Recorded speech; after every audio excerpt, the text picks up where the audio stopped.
I'm telling you the truth. I'm really struggling, you guys. I really am. This whole camera thing has taken a turn for the worse.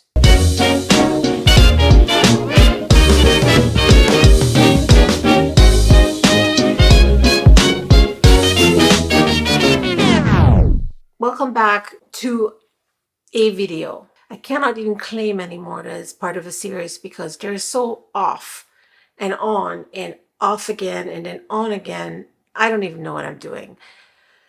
I need to give you some explanations because I'm struggling so much right now. I'm watching a lot of YouTube still, and that's true. And I'm learning a bunch of things about new technology, about cameras, about YouTube in general. I have these plans of things that I want to do, and most of my time is spent collecting items that I will need to do these things. And then I'm ending up never doing the things. It's almost like the planning for the event is more important than the event itself. It's hard to explain. Maybe I'm not the only one that feels that way, but yeah.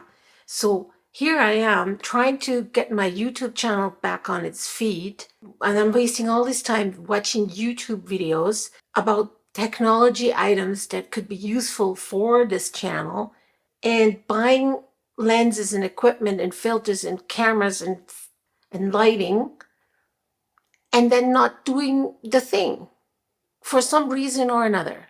Here is the problem. I absolutely love what Fuji does with my photos. X100V, I loved it. I got one in March of 2020.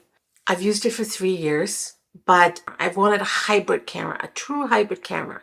The X100V was great for photos and it was okay for the occasional shot, like a video, but I wanted something that was more suited to that. And now I'm here with a Sony A6700, and I think it's a very, very capable camera, but it doesn't have a soul. And this whole entire time, I'm looking back to Fuji and I'm thinking, maybe there is a Fuji camera out there that I can go back to. What I'm really missing from the X100V is the fact that with one look on the top of the camera, you see what your shutter speed is, you see what your aperture is, you see what your exposure compensation is, you see what your ISO is, and that those are the four numbers that you need, and that's what you see. The Sony cameras, they don't have that. They don't have these wheels.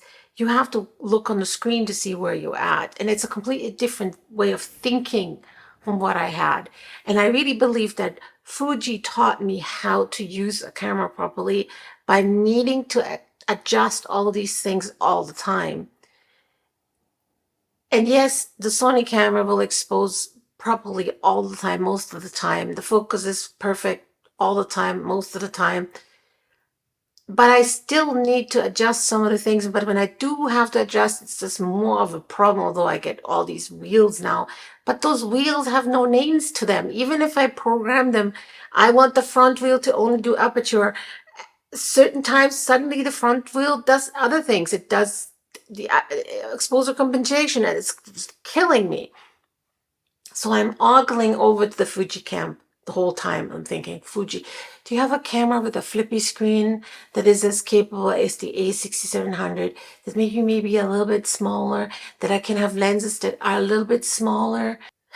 Sony makes great cameras. The lenses are not exactly what I'm looking for yet.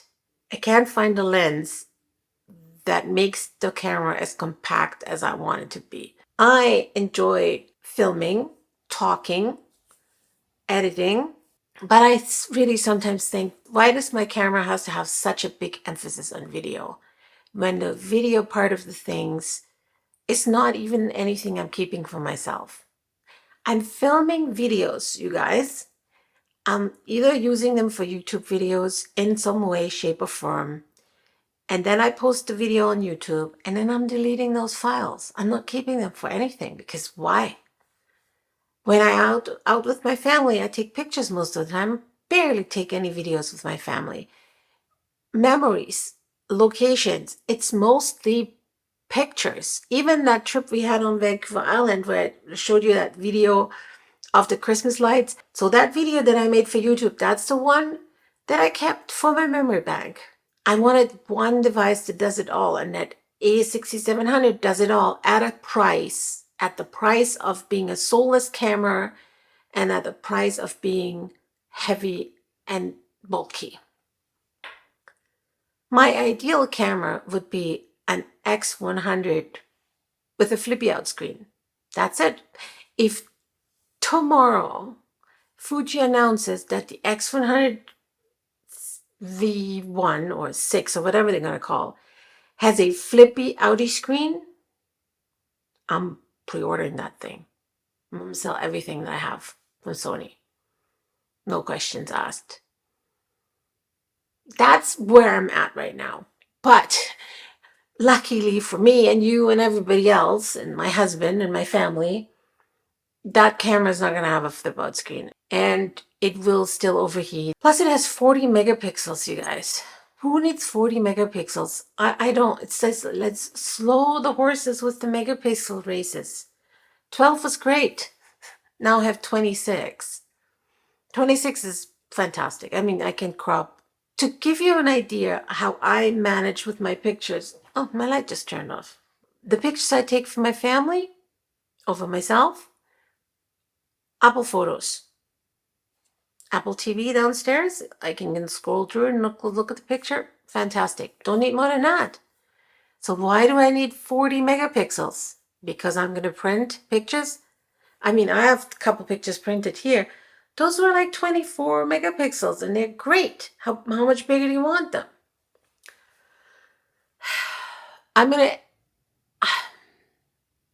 My son is in Iceland right now. He booked a trip to Iceland. He's a student, a full-time student, works 3 part-time jobs, booked a trip to Iceland for 1 week, $1,000 for the ticket flying there, $600 for a youth hostel to stay, which turned out not to be a youth hostel because the 2 people that he's sharing a room with are both in their 40s. He's 21. But then he lost one of his jobs and now he's in Iceland and he barely has any money. So we have to send him money and we need a new roof. I just wrote a check for $5,500 as down payment for a roof that costs me $11,000. And there I am considering to change cameras again. Like, how stupid do you have to be? Teach your children photography and they're never going to have money for drugs. It's not the only thing I spend money on. Let's say it like that. I have like 17,000 camera bags. They're all stuffed in this corner there. By the way, sorry, I'm not even closing my drawers properly before I make a YouTube video. Like, how stupid. But it is kind of blurry, so you don't really see it until I pointed out that this drawer is not closed. It's 2024 now. I'm still working a full-time job that occupies basically 10 hours of my day every day or more. So I don't have a lot of time, but yet I do want to do more. Not because I already invested so much money into my equipment, but because I enjoy doing it. Right now, I'm enjoying talking to you. I'm enjoying what I'm doing. Why am I not doing more of it? It's my inner voice that tells me, Karen, you're not important. You have nothing important to say. You have nothing to contribute. And it kind of gives me pause. And every once in a while, I'm able to shake it off and say, I don't care. I'm still going to talk about cameras. I'm still going to talk about my life. I'm still talking about my problems that I'm running into, my internal struggle between Sony and Fuji, and I haven't even looked at Canon, I haven't even looked at Nikon, which maybe I should, but that's just too much. Why this video? Because I wanted to tell you. I wanted to fill you in. I wasn't sick. I wasn't gone. I was busy.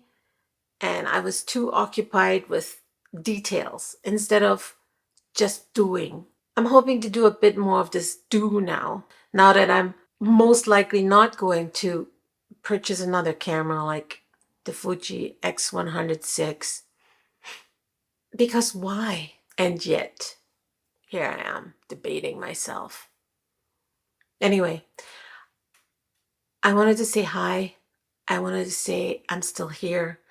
I wanted to say thank you for watching and hang in there with me. I promise it will get better. I promised that before. It may not, but hang in there with me anyway. I hope where you at right now, you're okay. Your life is treating you well, and I hope I will see you again very soon in my next video. Bye.